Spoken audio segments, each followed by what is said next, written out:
Why don't we then go to LAFC? I want to say Seattle for last because LAFC, who I will have the pleasure of watching in just a few days, qualified, as many already know, after replacing Leon in the tournament due to the same owner rule. They beat Club America on a 115th minute winner from Denny Bouanga after an Igor Jesus equalized in the 89th minute.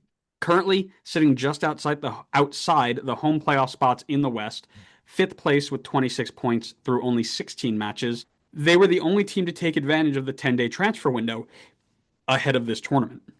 They brought in Javario Dilrosun from Club America in Liga MX on loan. He's a left winger to provide attacking support, which LAFC is probably going to need pretty badly in this group.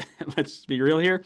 I think the players to watch, of course, include Denny Bouanga, who will do most of the heavy lifting in attack, but he will also be joined by Olivier Giroud, who will be looking to get back in the goals. A healthy Jeremy Abobasi and a David Martinez as the young, exciting player to keep an eye on in this group from LAFC, looking to make a name for himself. They're joined by the big names in the group. Now, the first one obviously jumps right off the page. Connor was alluding to them before. It's the team that he has the most experience with. Esperance de Tunis, the Tunisian first division side, which actually reminds me, I'm changing my scarf. Oh, don't tell me you have a scarf for them. We've got a Tunisia scarf on the Okay, wall, okay. breaking That's it that's out. slightly better than what I was expecting. I thought you were No, about to break out a scarf for this exact team. if I had a scarf for this team, my life would be a lot better. But I don't. But I do have Tunisia as a gift from the little bro. So I forgot about it, and we're changing it up mid episode. Yeah, we're going crazy. This is the first division side that qualified as the best ranked eligible side in the CAF 4-year ranking. Again, whatever that mathematics turned out to, they made it and they won. They won their league this year by 8 points, which I'm sure everybody already knows because, as we are well aware, the Tunisian league operates with Pro Rel, and because of that, everybody is watching them. Right? That's how that works. You will be shocked that no MLS players are present in this team, or former MLSers, I should say. But they do have some key national team players from their 2022 World Cup cycle, including everybody's favorite center back, Yassine Mariah, and backup goalkeeper Bashir Ben Said. I mean, that's not something to keep an eye on. What is? This is the side that was, they beat France in the final game as well, which is pretty impressive. If I have to pick a player to watch, it's going to be 28-year-old Brazilian Jan Sassi, who scored 15 times this season. Then we go on to the actual biggest team in the group that isn't LAFC, and that's Brazilian Giants Flamengo. Qualifying after winning the 2022 Copa Libertadores, they are currently top of their league through 11 matches by 1 point and a whopping 20 goal differential. They've only conceded 4 times in 11 games. One former MLSer can be found in this roster, familiar to my co-host. Do you know? Any guesses? Do you remember who went there? Test your knowledge. Was it Arujo? Luis Arujo. Yes, well done. Way to Google that real quick. I no Googling. I remember he went there. This also seems to be a very big landing spot for many familiar faces from European glory days. Former Man City and Juve star Danilo has come home to play here next to his former teammate in Italy, Alexandro, as well as former Roma man Matthias Vigna in the back. Guillermo Varela is also in the side after a brief and unsuccessful stint at Man United. Jorginho is also a part of this team, one that Connor will know, I'm sure, relatively well for the 4 soccer games he's watched in the last 5 years. And former Marseille man Gerson captains the side, while another Uruguayan, Georgian de Arrascaeta, helps out in the midfield. Tons of big names and big talent in the Brazilian Retirement League, but of course, the one we're watching is going to be up top because that is where MLS sides will be hurt the most. Pedro is a 27-year-old striker who is apparently worth $22 million and scores about once every 100 minutes. My guess is he's not even going to get on the field to be embarrassed by USMNT legend center back Aaron Long, but we'll have to see who is going to be absolutely, made to suffer in that game. Finally, we'll go to the minnows of the group, the ones who we can basically just write off. It is Chelsea from the European Super League, aka the Premier League. Qualifying after paying off yet another FIFA official not to dock them 50 points for their financial fair play violations and allowing them to sell their assets to themselves. They say that they're here for the 2020-2021 Champions League. Whatever. A few former MLSers have been thrown into their lone army. It's Gaga Slanina, it's Caleb Wiley, it's Georgi Petrovic. Only one of which I believe is making the trip, and that's Gaga Slanina on a backup goalkeeper role. Um, their money laundering schemes will come back to face them, as many of the teams in this tournament and in this group alone have players that used to be on their books, including Olivier Giroud and the formerly mentioned Jorginho. Truthfully, I've not watched a single minute of Premier League football in like the last 4 months, so I'm going to throw it to Connor to say who we need to keep an eye on. Connor, don't make it 50 minutes talking about every player. I'll give you I would say let's throw out a little I don't know if I want to say him because I don't know if he's going to start, but I would say I mean Moises Caicedo has been unbelievably good for this team this year. Honestly, really trending towards making that ridiculous price tag actually worth it. He was just crazy. Like he was starting to like head towards N'Golo Kante territory with how just consistently great he was in the midfield. Definitely going to be someone that is just going to be ridiculously hard to break down.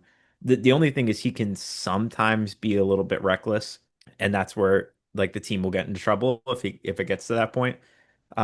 Marco Correa as well has been unbelievably good at left back this year. I mean, I think was definitely in the conversation for best left back in the league this year. So going to be another person that is going to be tough to get by on the attack, and then also you have to deal with when he's on the attack.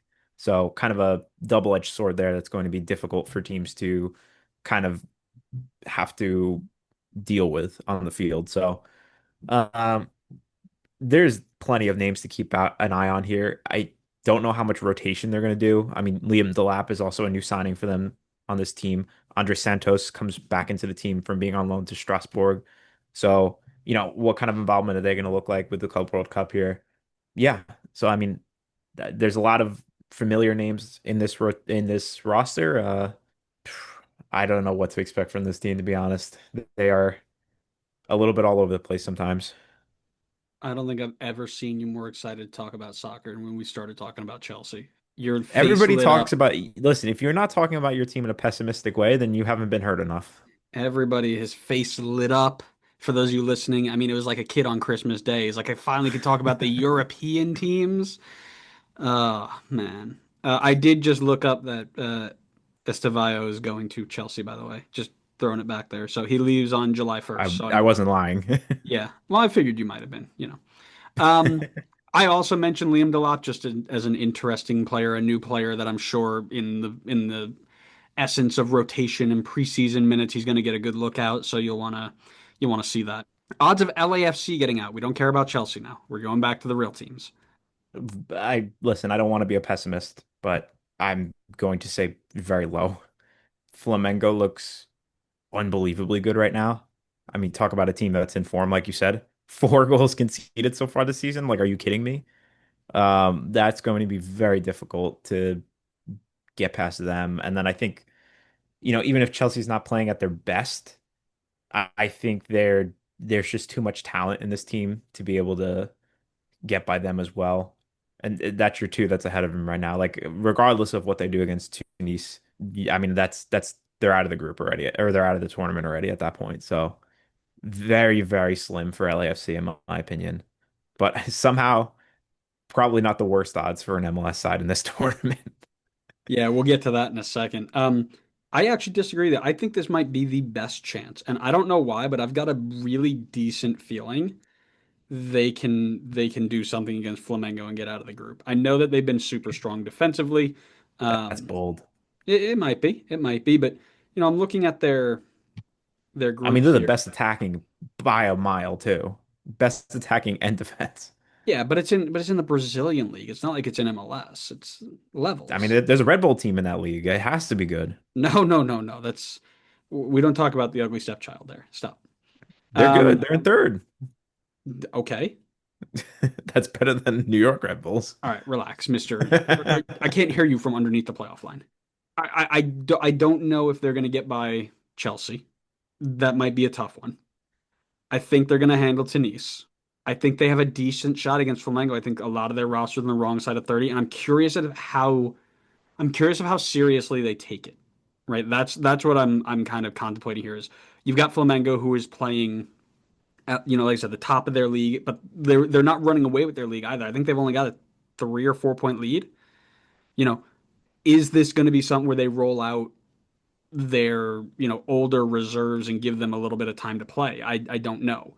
What I do know is that I think Steve Cherundolo and company are going to absolutely go for it all, and I do think that a team that is defensively strong because they're in charge of the ball a lot.